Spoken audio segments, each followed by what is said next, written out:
বন্ধুরা, পড়াশোনা বাংলা চ্যানেলে তোমাদের সকলকে স্বাগত। আশা করি তোমরা সকলেই ভালো আছো এবং সুস্থ আছো।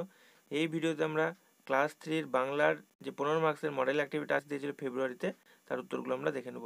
যাদের স্কুলে এখনও মডেল অ্যাক্টিভিটি টাস্ক দেয়নি তাদের চিন্তার কারণে কিছুদিনের মধ্যে প্রত্যেকে তোমরা মডেল অ্যাক্টিভিটি টাস্ক পেয়ে যাবে, যেগুলো তোমাদের বাড়িতে উত্তর লিখে যখন স্কুল খুলবে তখন তোমাদের স্কুলে কিন্তু সেগুলো জমা করতে হবে। তো দেখো বন্ধুরা, আমরা তৃতীয় শ্রেণী মডেল অ্যাক্টিভিটি টাস্ক ফেব্রুয়ারি 2022 বিষয় বাংলা পূর্ণমান 15 মার্কসে তোমাদের যে মডেল অ্যাক্টিভিটি টাস্ক দিয়েছিল তার উত্তরগুলো আমরা দেখে নেব ভিডিও থেকে। দেখো, প্রথম প্রশ্ন তোমাদের ছিল ঠিক উত্তরটি বেছে নিয়ে লেখো। তিনটি ছিল, 1 নম্বরে 3 নম্বর। প্রথম প্রশ্ন দেখো 1.1 ছিল, ডাক্তারবাবুর হাতে ছিল চশমা, ব্যাগ, বই নাকি সুটকেস। সঠিক উত্তর হয়ে যাবে অপশান খয়েরটা, ব্যাগ। এরপর দেখো 2 নম্বরে 1.2 এর প্রশ্নে ছিল, ট্রেন এসে দাঁড়িয়েছিল যে স্টেশনটিতে। অপশান কয়ে আছে শিয়ালদহ, অপশান খয়ে আছে মেদিনীপুর, অপশান কয়ে আছে কারমাটার নাকি অপশান ঘ বেলানগর। সঠিক উত্তর হয়ে যাবে অপশান গয়েরটা, কারমাটার। এরপর দেখো 1.3 তোমাদের প্রশ্ন ছিল, কুলি যে নামে নিজের পরিচয় দিয়েছিল। অপশান ক বিদ্যাসাগর, অপশান খ ঈশ্বর, অপশান গ ঈশ্বরচন্দ্র বিদ্যাসাগর, অপশান ঘ ঈশ্বরচন্দ্র শর্মা। উত্তর হয়ে যাবে আমাদের অপশান ঘ এরটা, ঈশ্বরচন্দ্র শর্মা। এরপর দেখো 2-এর দাগে যে প্রশ্নগুলো আছে, নিচের প্রশ্নগুলোর একটি বাক্যে উত্তর দাও। 3টে কোশ্চেন, 1 নম্বরে 3 নম্বর।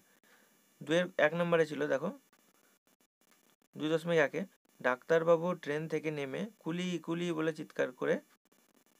চিৎকার শুরু করে দিলেন কেন। উত্তরে আমরা কি লিখব, নিজের হাতে ব্যাগ বইতে লজ্জা বোধ হওয়ায় ডাক্তারবাবু ট্রেন থেকে নেমে কুলি কুলি বলে চিৎকার শুরু করে দিলেন। এরপর 2.2 এর প্রশ্ন দেখো, কুলি ডাক্তারবাবুর ব্যাগ কোথায় পৌঁছে দিয়েছিল। উত্তরে আমরা কি লিখব বন্ধুরা, উত্তরে লিখব যে কুলি ডাক্তারবাবুর ব্যাগ স্টেশনের বাইরে অপেক্ষারত পালকিতে পৌঁছে দিয়েছিল। এরপর নেক্সট দেখো তোমাদের 2.3 এর প্রশ্ন কি ছিল, তিনি প্রতিজ্ঞা করলেন। ডাক্তারবাবু কি প্রতিজ্ঞা করলেন। উত্তরে আমরা কি লিখব, যে উত্তর, ডাক্তারবাবু প্রতিজ্ঞা করলেন যে তিনি নিজের কাজ নিজে হাতে করতে আর কখনো সংকুচিত হবেন না। এরপর নেক্সট কোশ্চেন দেখো আমাদের 3-এর যে প্রশ্নটা ছিল, 3.1 দেখো নিচের প্রশ্নগুলো উত্তর দাও। 3.1 প্রশ্ন, একটি ট্রেন এসে দাঁড়ালো, এরপর কি দেখা গেল। উত্তরে আমরা কি লিখবো বন্ধুরা, উত্তরে লিখবো যে কারমাটার রেল স্টেশনে একটি ট্রেন এসে দাঁড়ানোর পর দেখা গেল ট্রেন থেকে এক বাঙালি ডাক্তারবাবু নামলেন। তার হাতে একটি ব্যাগ ছিল। নিজে হাতে ব্যাগটি বইতে তার লজ্জাবোধ হওয়ায় তিনি কুলি কুলি বলে চিৎকার শুরু করে দিলেন। ঠিক আছে, তাহলে এটুকু লিখবে তোমরা।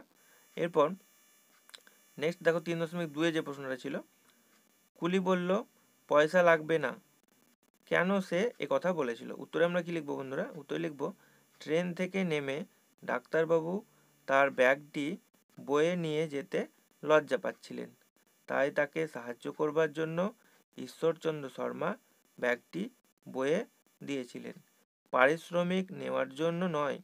এই কারণে তিনি বলেছিলেন যে তার পয়সা লাগবে না। এটুকু লিখবো তাহলে। নেক্সট দেখো তোমাদের 3.3 যে প্রশ্নটা ছিল, নাম শুনে ডাক্তারবাবু চমকে উঠলেন, তার চমকে ওঠার কারণ কি। উত্তরে আমরা কি লিখব, যে ডাক্তারবাবু চমকে উঠলেন কারণ ডাক্তারবাবু যাকে কুলি ভেবে ব্যাগ বইতে দিয়েছিলেন তিনি স্বয়ং ছিলেন পণ্ডিত ঈশ্বরচন্দ্র শর্মা। ব্র্যাকেটে লিখবো আমরা ঈশ্বরচন্দ্র বিদ্যাসাগর। ঠিক আছে, বেশ। এরপর তোমাদের দেখো 4-এর প্রশ্ন, এটাই লাস্ট প্রশ্ন ছিল, যে নিচের প্রশ্নটির উত্তর নিজের ভাষায় লেখো। দেখো কি ছিল প্রশ্নটা, ডাক্তারবাবুর সেদিন উচিত শিক্ষা হলো। ডাক্তারবাবু কিভাবে উচিত শিক্ষা লাভ করলেন। উত্তরে আমরা কি লিখবো বন্ধুরা, দেখো উত্তরে আমরা লিখবো, ট্রেন থেকে নামার পর ডাক্তারবাবু তার নিজের ব্যাগ বয়ে নিয়ে যেতে লজ্জাবোধ করছিলেন, তাই তিনি কুলি ডাকেন। কুলি তার ব্যাগ পালকিতে তুলে দেওয়ার পর ডাক্তারবাবু তাকে পারিশ্রমিক দিতে গিয়ে জানতে পারেন যে তিনি কুলি নন, তিনি হলেন পণ্ডিত ঈশ্বরচন্দ্র শর্মা। এই ঘটনায় ডাক্তারবাবু খুবই লজ্জিত হন এবং নিজের ভুল বুঝতে পেরে ক্ষমা চান। এভাবেই তিনি উচিত শিক্ষা লাভ করেন। তো বন্ধুরা এই ছিল তোমাদের ক্লাস 3 যে মডেল অ্যাক্টিভিটি টাস্ক বাংলার ছিল 15 মার্কসের, তার উত্তরগুলো আমরা দেখে নিলাম। এছাড়া ক্লাস 3 আরও যে মডেল অ্যাক্টিভিটি টাস্কে আরও যে বিষয়গুলো আছে তার উত্তর আমি খুব তাড়াতাড়ি করে দেবো। তোমরা চ্যানেলটি সাবস্ক্রাইব না করে থাকলে সাবস্ক্রাইব করে রাখো পরবর্তী কোশ্চেনগুলোর আপডেট সবার আগে পাওয়ার জন্য। আর যদি বন্ধুরা ভিডিওটি তোমাদের ভালো লেগে থাকে বা ভিডিও থেকে উপকৃত হয়ে থাকো অবশ্যই একটি লাইক করে দাও। তো পরবর্তী ভিডিও খুব তাড়াতাড়ি আসছে, ভিডিওটি দেখার জন্য ধন্যবাদ।